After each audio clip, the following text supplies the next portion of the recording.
there, folks. This is Goose. And I'm Ripkin. And we are the Wrestle Nerds, folks. And you're listening to Random Ramblings with our boy Rob. Yeah, I just love listening to this guy to shoot the shit about everyday life and what his pros and cons in life are, pretty much. And if you love Rob, and maybe you like yourself some wrestling, be sure to check us out. We're on YouTube. And we're on Twitter and Instagram at Wrestle Nerds, folks. Here we go. You are now listening to Random Ramblings with Rob. Yay! Yeah! Look at it. Boom, boom. Boom. Boom, boom, boom. What up, everybody? This your boy B-Rob, and I'm back with another edition of the Random Ramblings with Rob podcast.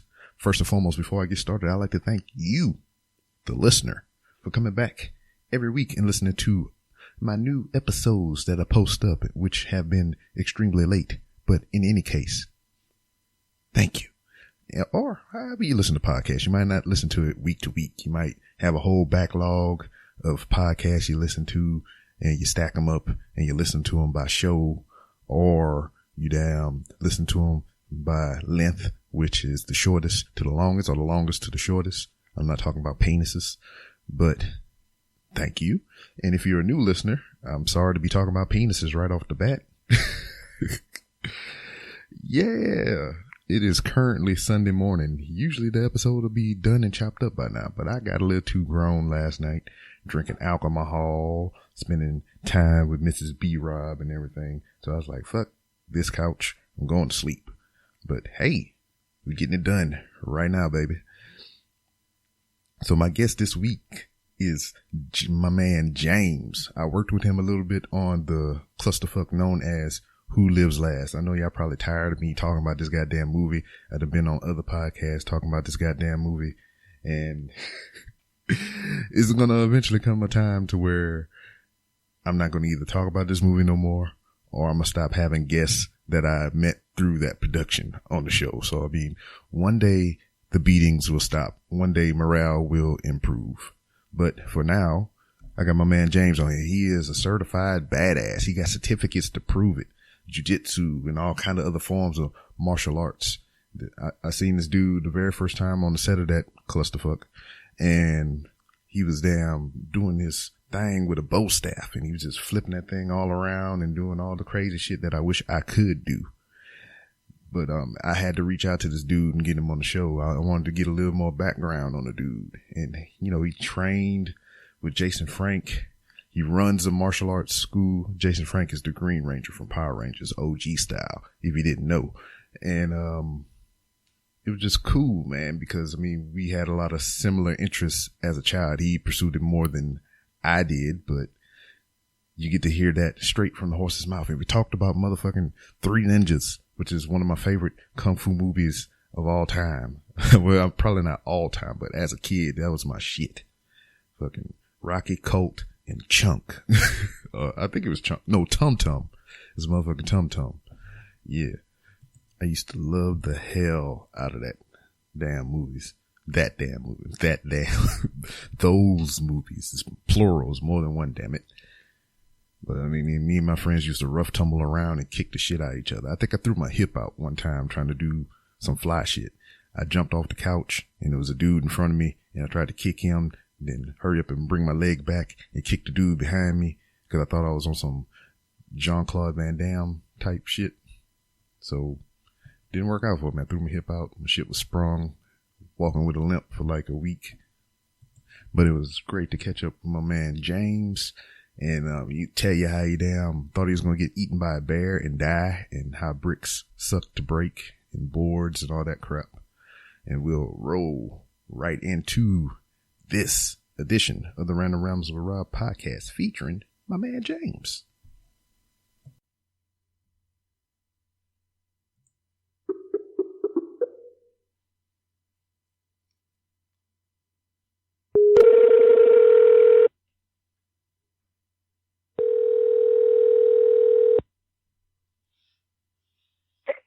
Hey, Rob, how are you, buddy?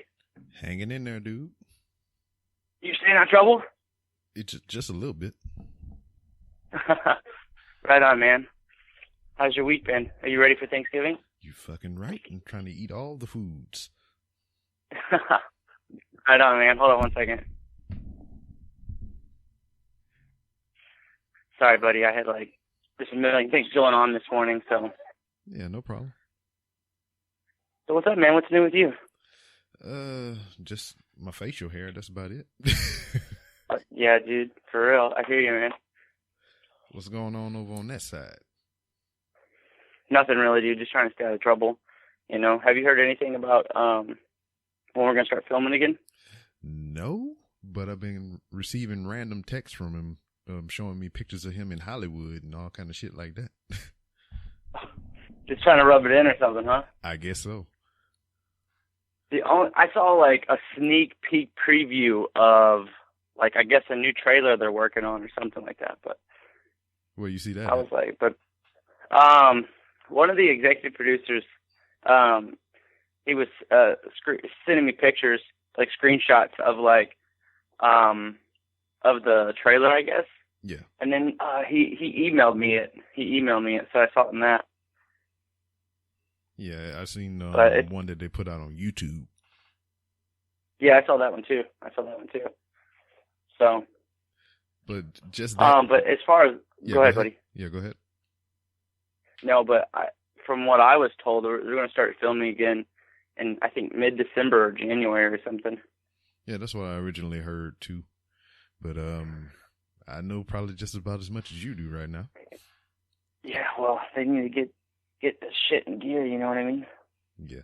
Well, let's just talk about that whole experience. Anyway, I mean, how did you even happen upon the movie anyway? I think the drone pilot hooked you up, didn't he?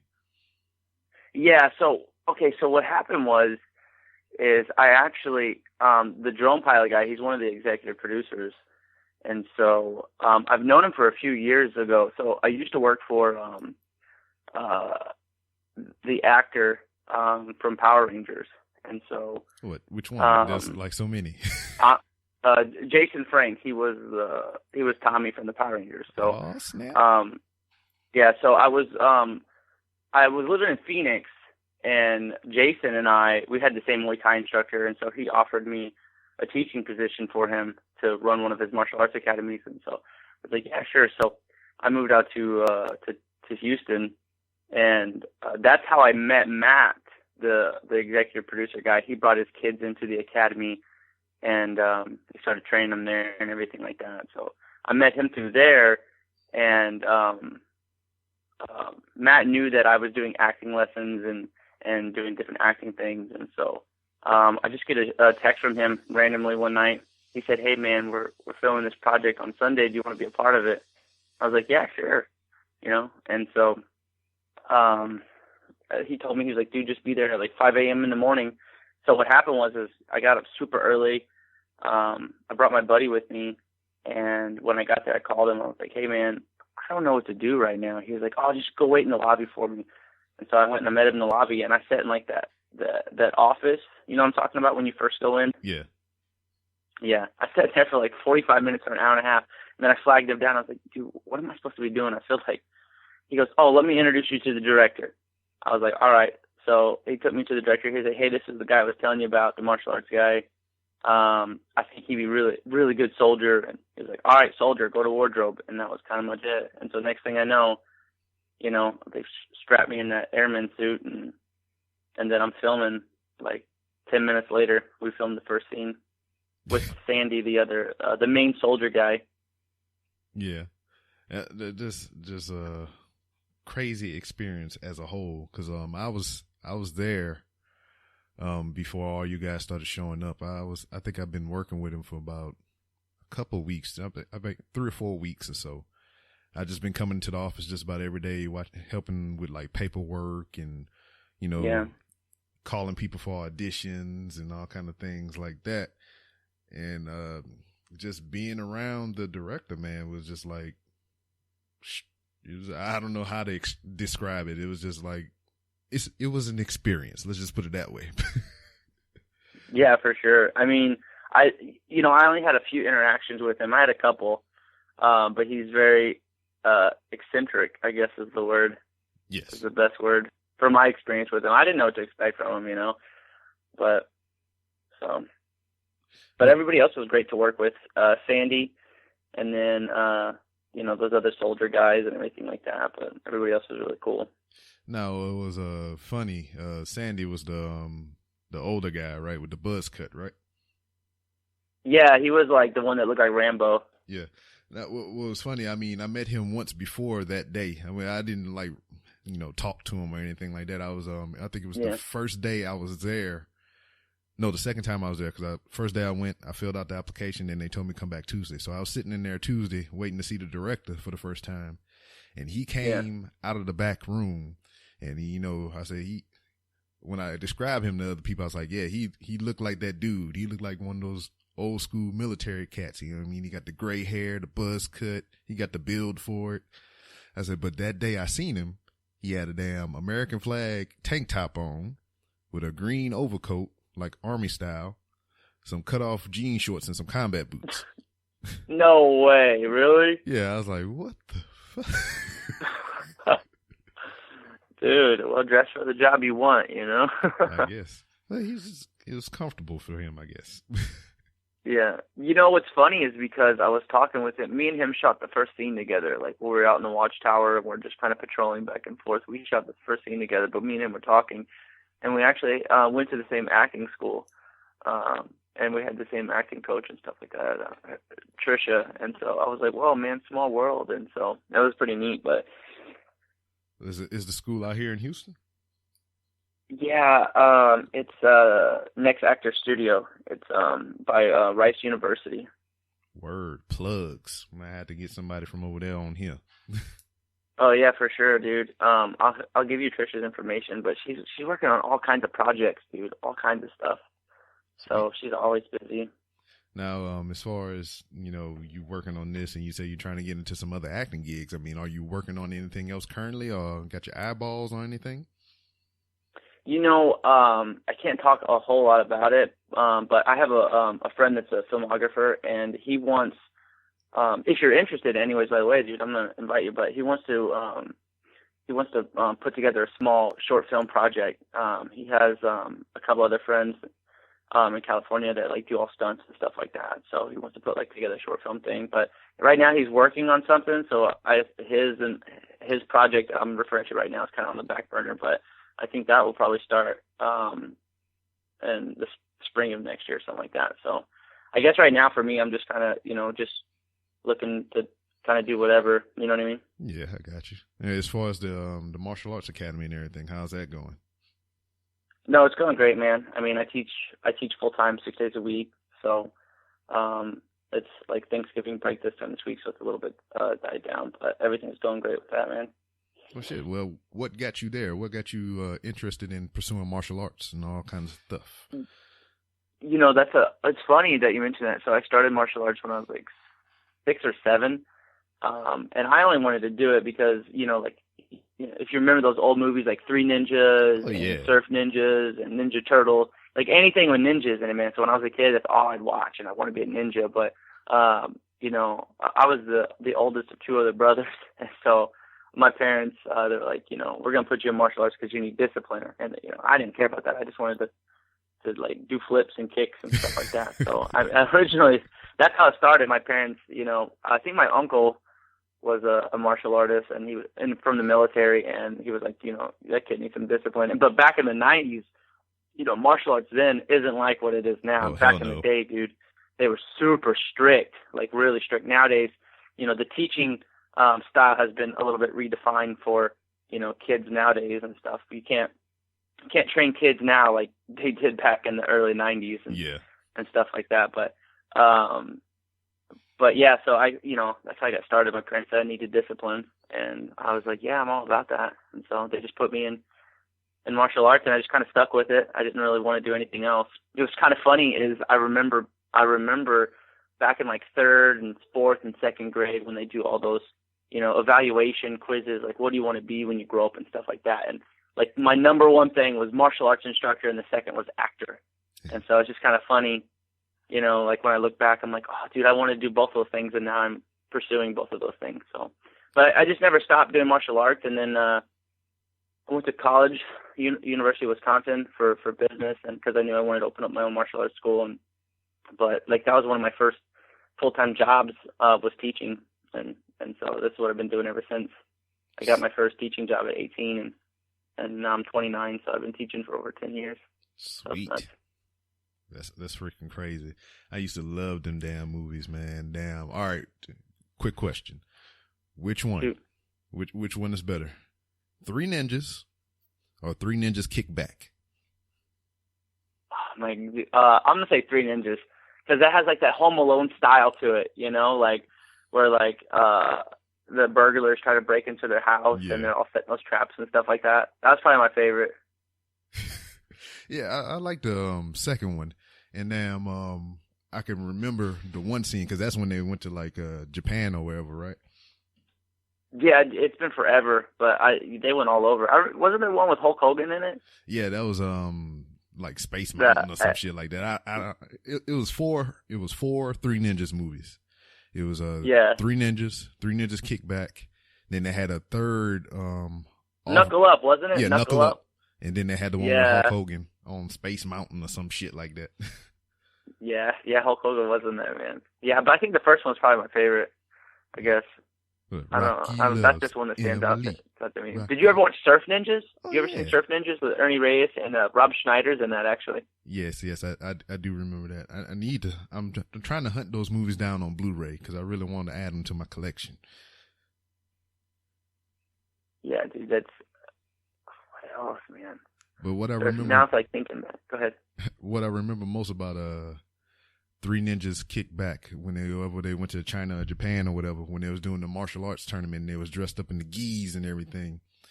And damn, he was fighting a girl and he didn't know it. My favorite move. Oh yeah, dude, she whooped him, dude. She whooped him, right? Yeah, my favorite move out of that whole fight scene is like when he came up behind her and he wrapped his arms around her and she damn brought her foot up, kicked him in the face, and then she damn like dove on her back and kicked him in the face again. I was like, damn.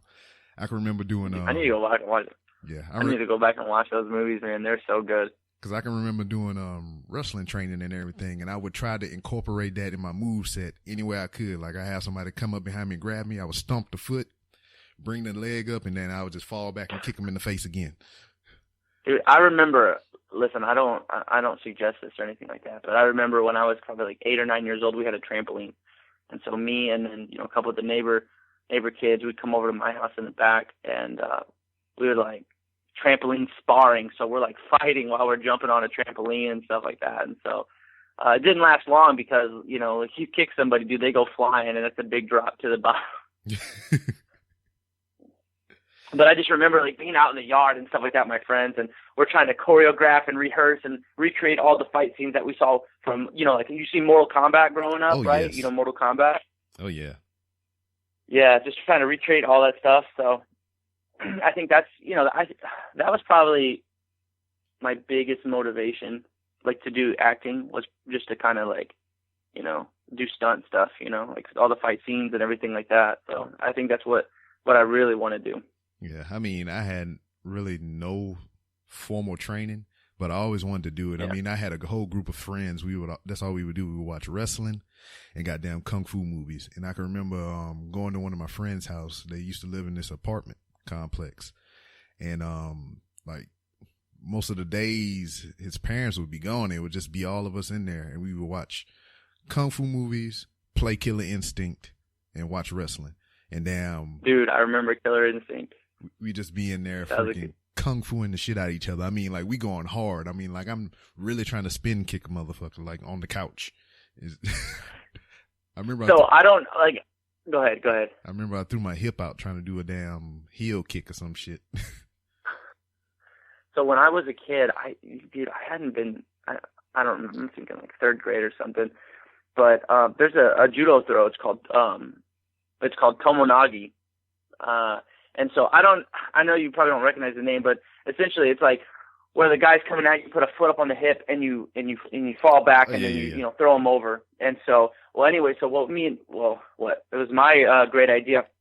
We took our mattress off the bed, and I kind of slanted up towards the wall, and I had my brothers run at me, and I would just throw them for about 10 feet into the mattress, man. And And I used to do that for hours and hours and hours. And then I just remember, dude, I kicked the shit out of part of my language. I kicked the shit out of my brother once.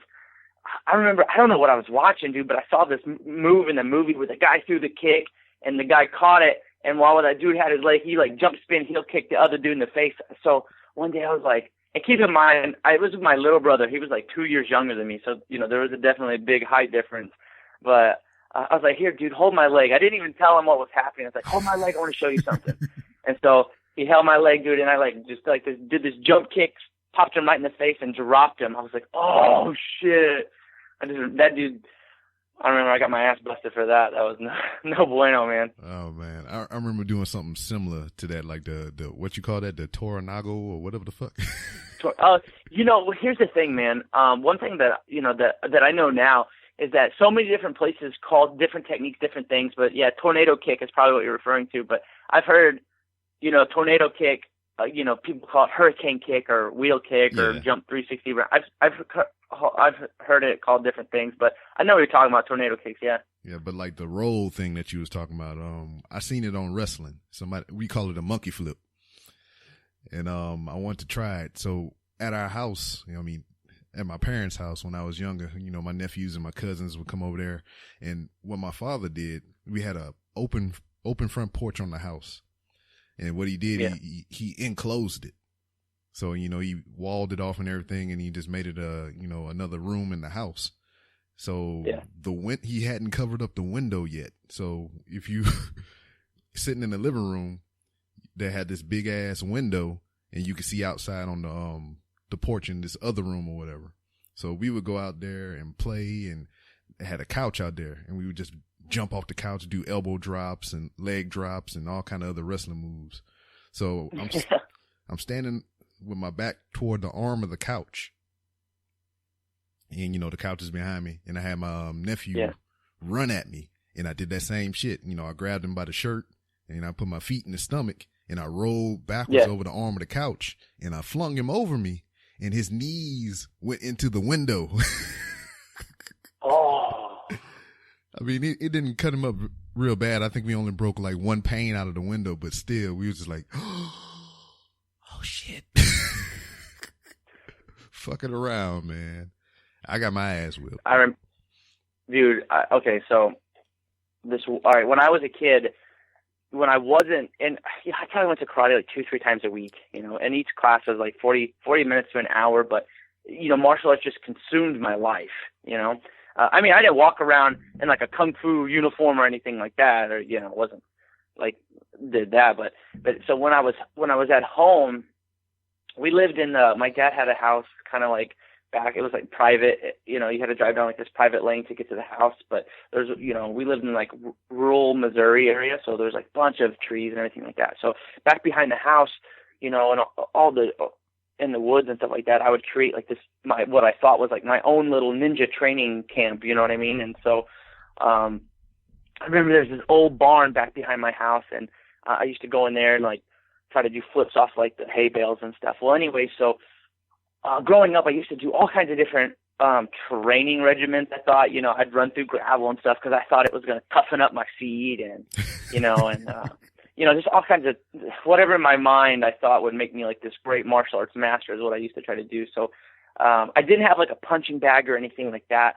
But I used to hear like rumors from like my uncles and stuff. They talk about how like, when they trained, they would kick trees and they would, walk on coal. They'd say all kinds of crazy things. But so what I did was I needed to create some sort of like heavy bag or something that I could kick and practice on. So I took an old sock and I filled it up with like gravel, and I put so I had like my own like little small punching bag out of like this giant, sock. And then I took a 2-liter bottle of soda and I filled it full of, rocks and everything like that. And I took like some paracord, what I'm talking about? 550. And so, so I tied like this little makeshift, punching bag out of a sock, and I threw it over a low-hanging tree branch, and I could adjust the height on it. You know what I'm saying? So I could make it higher or lower. And keep in mind, I'm out in the middle of the woods, and my dad doesn't know where I'm at right now. And so I adjust it, and I start, practicing tornado kicks on this back. So I'm doing these jump spin kicks, and so anyways, what happened was like the second or third kick, I'm going higher and higher and higher, and so I get to like where where my max is, and I throw the kick, and I kick above the sock, and it hits the rope. And so the sock swings around my foot, and literally, boom, like traps me there. I'm hanging upside down, like with my head 6 inches above the ground, hanging just by my ankle, dude. I thought I was going to die. It was like the most excruciating pain. I had to like crawl up my leg just to try to get the branch, man. I thought I was going to die in the woods. That's a real homo shit right there. No, for real.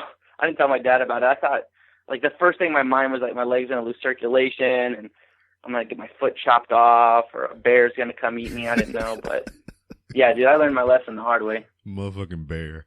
Where'd y'all live in Missouri? I grew up in Arcadia Valley, which is probably, like, 45 minutes south of St. Louis. Okay. So, it's a small town. I think population, like, maybe 4,000 people. Well, shit, that's more than Waynesville, Missouri. I don't even know how many people are. I've never heard of Waynesville. Well, that's where the Army base is, Fort Leonard Wood. Oh, yeah. Oh, I've heard of Fort Leonard Wood, yeah. But, yeah, that's where I was. Yeah, no, well, the Arcadia Valley isn't like one big town. It's basically like 3 smaller towns put together. They're super close to each other. You know, you just, I don't know why they don't just make it one town, but they call it Arcadia Valley, but it's 3 small towns. There's like Pilot Knob, Ironton, and Arcadia. And so Pilot Knob has like 600 people. Ironton has like 2,000 people, and Arcadia probably has like another 1,500 people. I don't know exactly what the demographics are now, but yeah, it was a small town. Arcadia sounds like daggone where they do fight tournaments at. We're going to Arcadia. You know what's funny, man, is if you get a chance, Google Elephant Rock State Park. And we used to go there as a kid, but man, it's just like these giant boulders of rocks, like these mammoths of different rocks that you could climb on, and you climb in between, and like the rocks are pushed together, and you know they make their own little tunnels and stuff like that, dude. It's pretty cool. We used to go out there, and again, you know, I'm a kid thinking this is extra ninja training and stuff like that, so I'm out there as much as I can trying to develop my craft, you know. We interrupt the podcast you were listening to talk about another podcast. My name is JD Blute, and along with my wife Crises, we are the Crises vs. Blute Show, your world intergender tag team champions of the world. We're a comedy podcast focused on our misguided lives, a little bit of fun, and we throw in some wrestling and horror chat for good measure. You can find us on iTunes, SoundCloud, TuneIn, Google Play Music, or wherever you get your podcasts from, so please don't forget to check us out. I mean, I think we all did that. I can remember once upon a time. I mean, I didn't start as young as you, but the little bit of martial arts training that I had, I think I did Taekwondo or some shit like that. I started 16 to 17 years old, and I didn't stay with it long. I mean, I went in there, I got the basics down, you know, but my sensei was big as fuck. I ain't talking about big like muscular. I'm talking about big as in fat. His damn belly hung over his damn freaking belt and everything. His gi was snug, but he could still do a full split. He was still flexible as shit, which it boggled my mind how he was this big of a man and could still do all that shit. So, I mean, it was an experience. I mean, I got the basics down, the stances, you know, how you hit with your hand and the palm of your hand, the ball of your foot and everything. And, I just kind of put all that together with all the years of, like how you saying, martial arts training on my own, just down watching all these crazy movies and rolling around on the ground with my friends, finding out what hurts.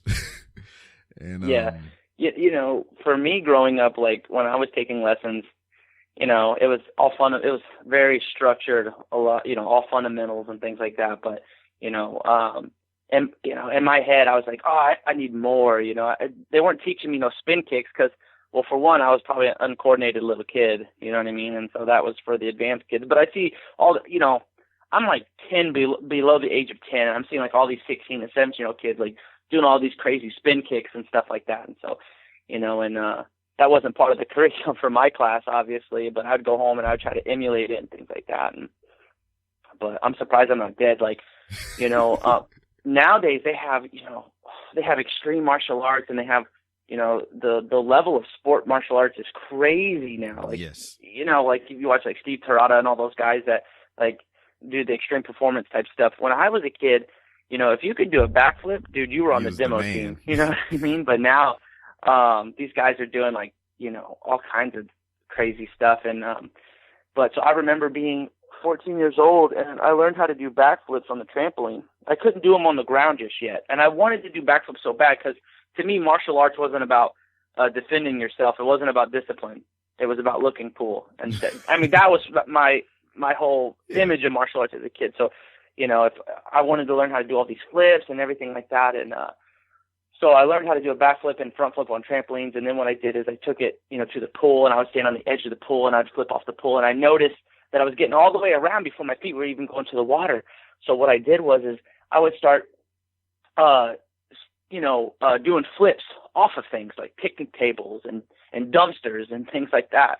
And so I remember looking back, we would be at the school, goofing off on the school grounds, and we'd go behind the school, and I'd climb up on a dumpster.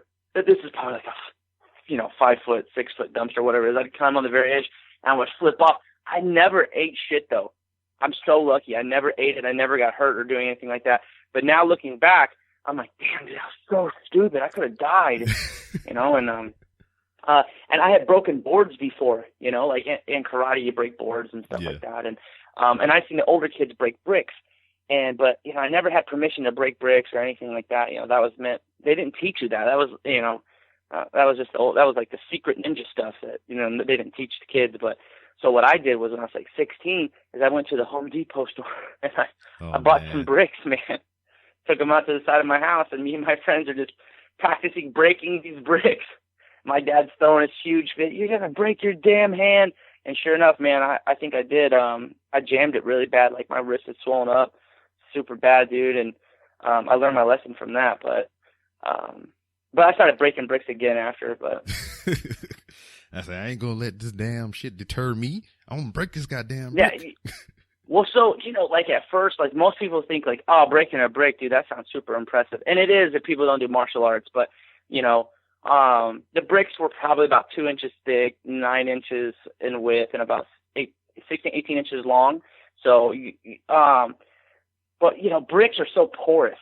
You know what I mean? If they're wet, dude, they're super hard to break. They're even thicker because that moisture gets in there and becomes more of a solid. But you got a brick that's been out in the sun all day. Your average Joe can go up and you can just, hit the brick. If you set the brick up how it's supposed to be set up right, the brick doesn't have any other option but to break it. You have to commit for sure. You have to commit because if you don't, you're going to break your hand. But, breaking one brick is easy, but, we were stacking 5 or 6 or 7 of these bricks up, dude, and we're just busting through them with our elbows and stuff. And yeah, man, I kind of self-taught on brick breaking. I understood, like at 16, I understood, the dynamics and the mechanics of breaking. And so, I just kind of figured it out and played with it on my own. And yeah, I'm glad I'm not dead. Yeah, because that was my whole thing or whatever. I just I guess I was trying to shortcut everything. I just went in there and I tried to learn the basics, and I was just going to build my own thing from the basics that I learned. Because when I got into the military, they taught us, some more basic things and everything, and have a belt system within the Marine Corps. I'm pretty sure they have it in other branches of service, but we got a MCMAP program. Yeah, it's MCMAP, right? MCMAP. Yeah, so I was able to achieve a black belt in that, but I would never do the instructor trainer shit and all this extra junk because I didn't want to get my ass whipped no more than I had to. Yeah, dude. I heard. I have a buddy that is going for a staff sergeant in the Marine Corps right now, but he was telling me about the MCMAP program, and he was like, the first couple belts are kind of easy to get through. He was like, but that black belt test and that instructor test is basically like a week long of them kicking your ass. Yes, it is. Shit. Yeah, he is absolutely right. Because the first 3 levels, like all the way up until I think green, brown, and black is when it gets hard. But like the ones before that, like the tan, the gray, and everything. It's basically the stances, scheme of maneuvers. I mean, how you move your feet when you're advancing forward, backwards, sides to sides, how to properly strike. And then when you go to the second level belt, I mean, it's just remediation of the first belt plus some moves. And then the next one is remediation of the first two belts plus some moves. And then you get up into the brown going toward black, and you freaking damn sparring and doing remediation and doing endurance and all kind of other crazy shit. By the time you get to black, you fucking wore the fuck out. Then you got to remediate on everything below that. And if you're an instructor trainer, just fuck your couch. You damn, they putting you through hell. You running with your gear on, you fucking crawling, you sparring, you doing all kind of crazy shit. Dude, that actually sounds kind of fun, but I think you would like it. I don't know. Not me. Let me tell you. So in 2010, I was teaching out of Phoenix, Arizona, and I was teaching at this. Okay, so a little bit about me. I grew up doing karate and everything like that, and traditional weapons and stuff. And then when I was 17, 18 years old, I got introduced to Brazilian Jiu-Jitsu. And what happened was I was teaching at this karate school, and then I got a job.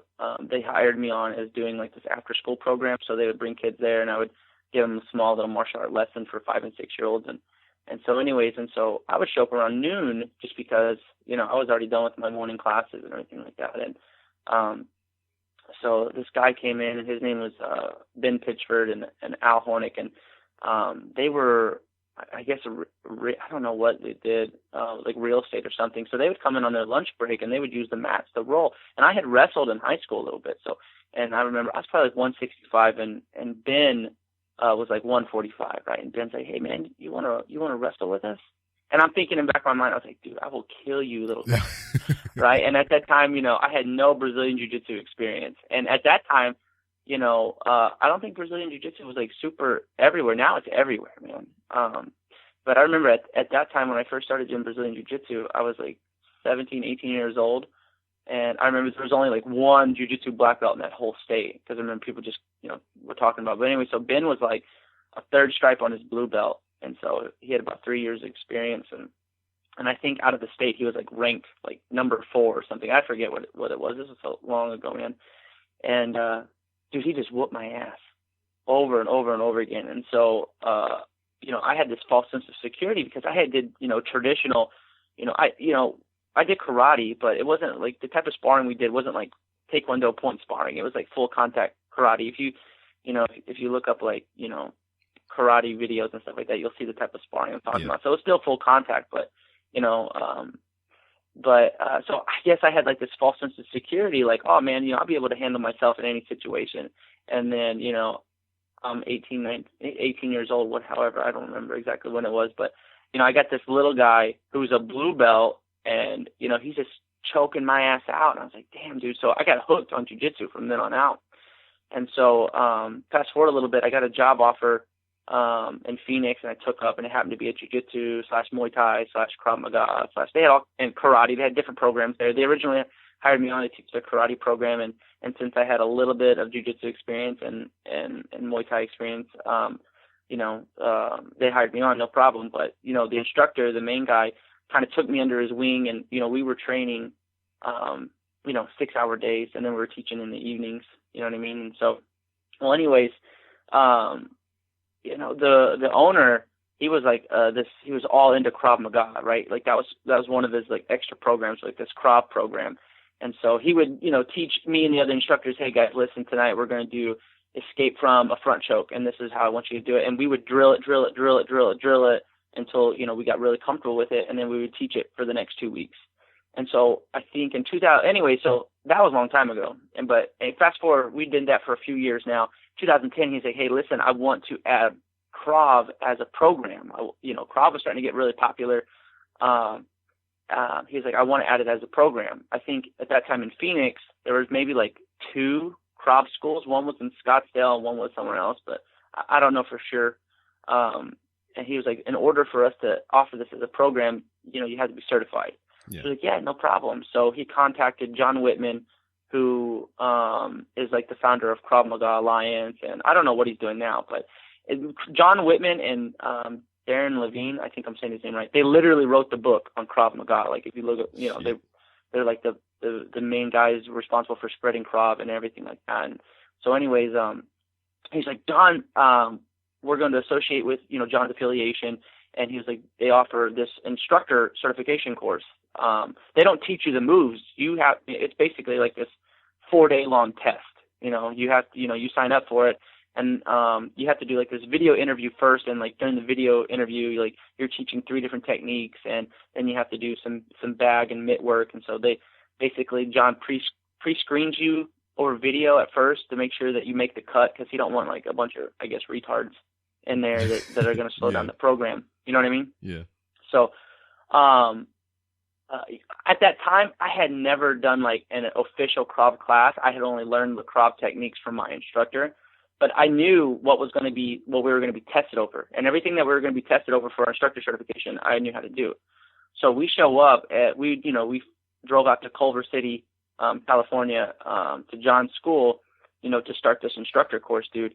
And it was, I don't know if it was 3 or 4 days, but they were like 8, 10 hours days, and they were just kicking our ass the whole time, dude. I think we had to like duck walk the mat, like. Oh, and this is like, we did like a 2-hour warm up, right? And so when we're all super gassed, that's when they start testing you on all the techniques. I'm like, you're kidding me, dude. And so like by the end of the first day, my hand was so swollen, dude, I couldn't even close my fist, right? And like, dude, anyways, I have ADD, so I'll go all over the place a lot, so you have to forgive me. But do it. By the end of the 4th day, dude, I was beat the fuck up, man. John had literally I remember this one technique, right? It was an escape from a headlock. And the escape is when the guy comes around, you step forward, boom, initially you just hit him in the groin like 5 or 6 times, bum, bum, bum, bum, before you do the escape, right? Damn. And so John, I was lucky enough to get voluntold to come up, and I was going to be the attacker. So John Whitman, right, the main guy that's doing the certification, right? He was like, hey, you attack me, don't let go. And I was like, all right, I'll hold on. So boom, I grabbed John in a headlock, and dude, he probably hit me in the nuts like 20 times. It felt like it was like a speed bag, right? And all of a sudden, like this pain set, I was like, oh, dude, I almost threw up on the mat. And like that was like day 2.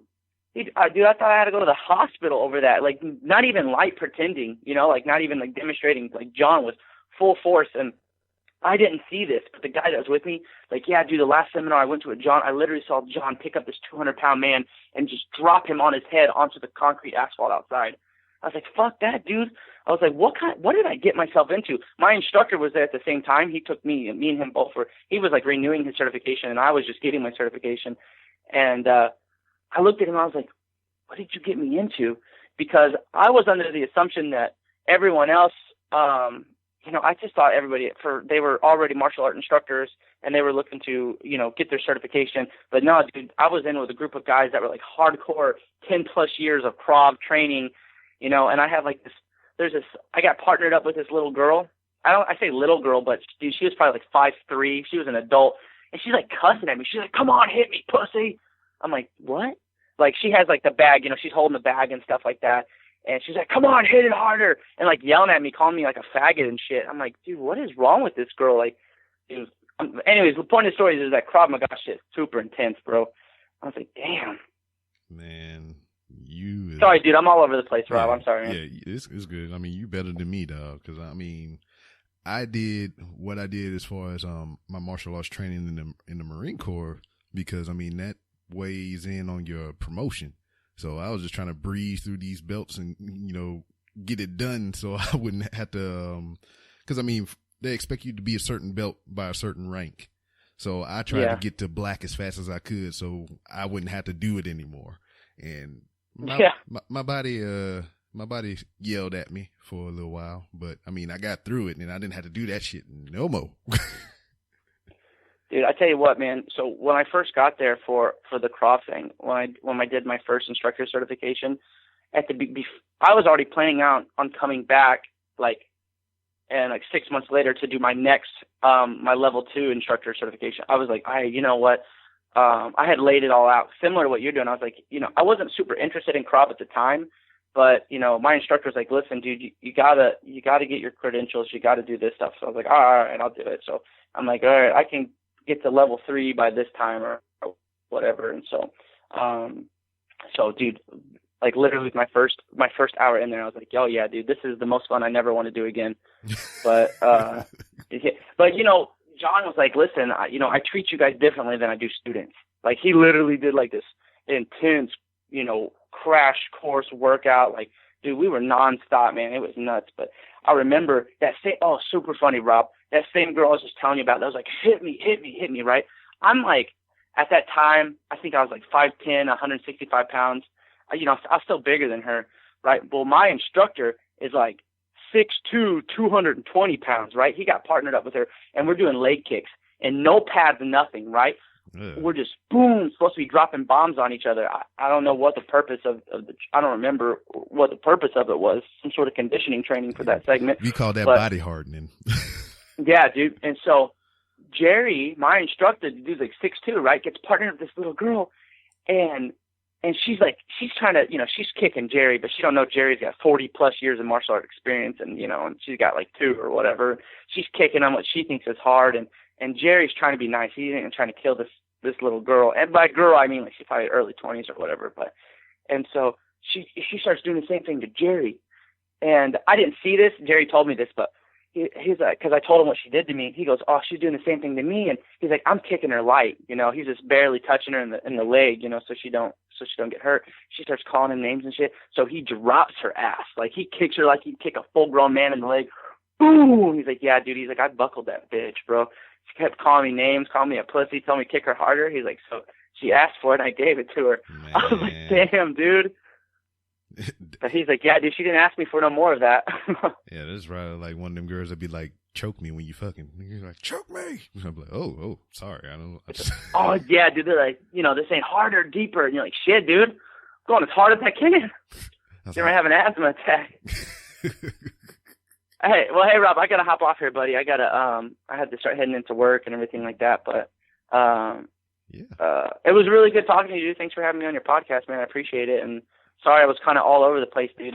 Sometimes I get carried away with one thing and I don't ever finish. But I still appreciate you having me on. Yeah, no problem, man. That's what this is for. And anytime you want to come back on, we can do it again.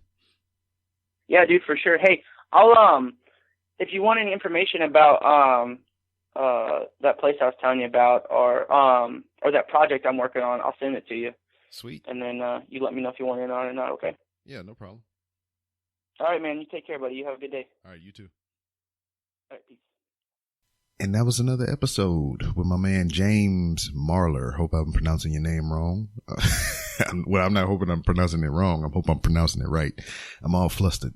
Reason being is I just recorded this marvelous outro for the podcast, and I forgot to hit the motherfucking record button, or I hit the record button and I guess I hit something on the keyboard and it stopped it. So I was sitting there rambling and talking my motherfucking head off, and the recording wasn't even going on. I happened to look down at my fucking levels and everything, and the shit wasn't moving. So yeah, boo boo on me. Oh man. Anyway, what I was saying is I got a couple episodes that's still back in the archive that I'm trying to bring to the forefront.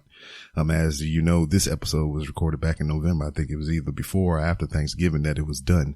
So I got a couple more episodes that I have like that. I suppose.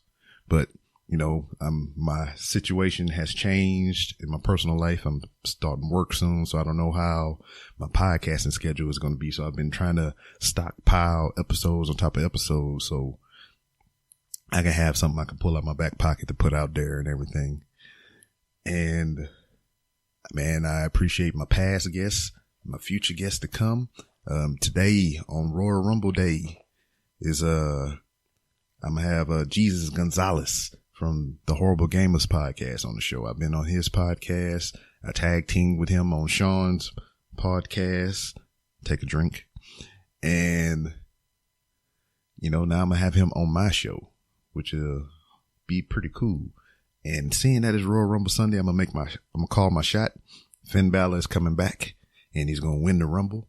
I know there's, stuff still going around about his, physical status.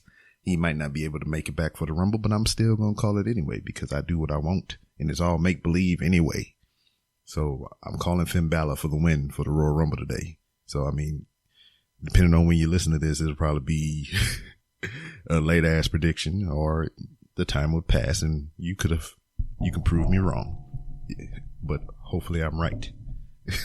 And I want to win that the pay-per-view pool with, the Secret Transmission and everybody else, which I probably won't, cause I did horrible as fuck on the NXT pay-per-view last night, which I thought was kind of okay. I kind of missed the beginning of it, and I got a thing to where if I don't catch something from the beginning, I lose interest in it. So I might probably have to revisit it.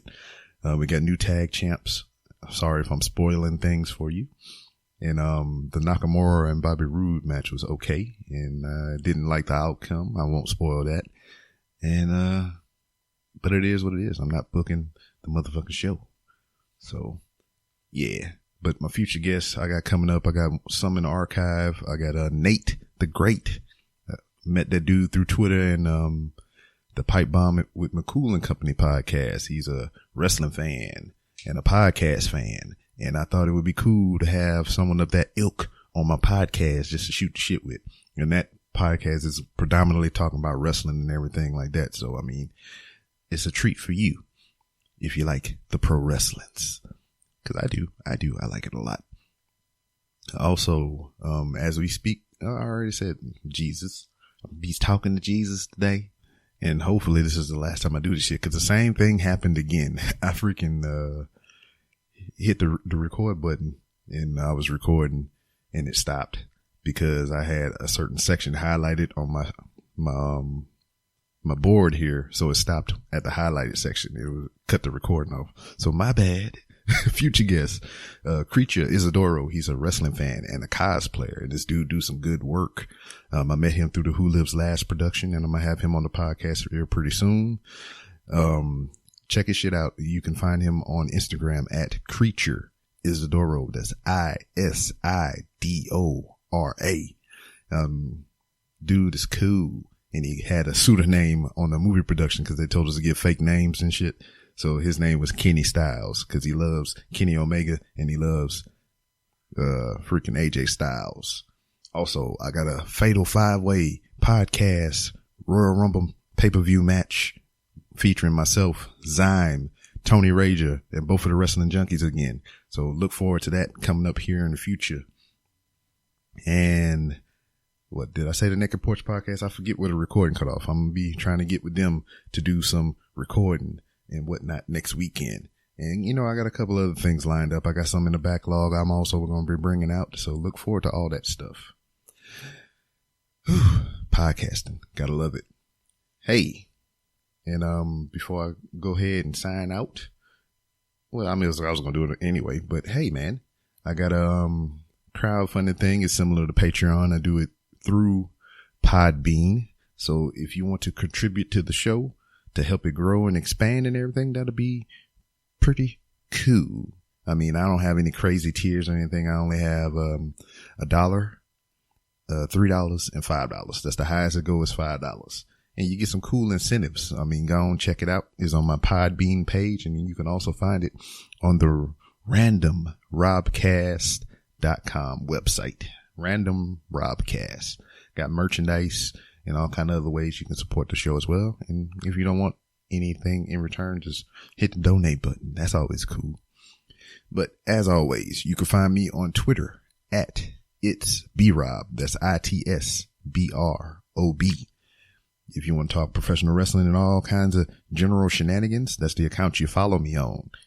The show has a Twitter account, and you can follow that on Twitter at, wait for it, R underscore podcast. That's 3 R's underscore podcast. And that's for updates on the show, guests, and what have you. Also, as always, you can find me on Instagram. That's random ramblings W underscore Rob. And, you can follow me as I walk through Walmart. I just left from Walmart not too long ago. That's why this recording ain't done on time as well too, because I was in Walmart and I was updating you as well as to why it wasn't out on time. Hey, it's Sunday, so I guess it's on time. It's just not early as it usually be. And so, hit me up on Instagram. Also, I got a Facebook page. Come on, share the love. Post something random on there. You can post whatever you want as long as it's not illegal. And that about it. Big things coming up with the podcast, man. I love doing this stuff, and I appreciate you for listening. And I'll catch you next time.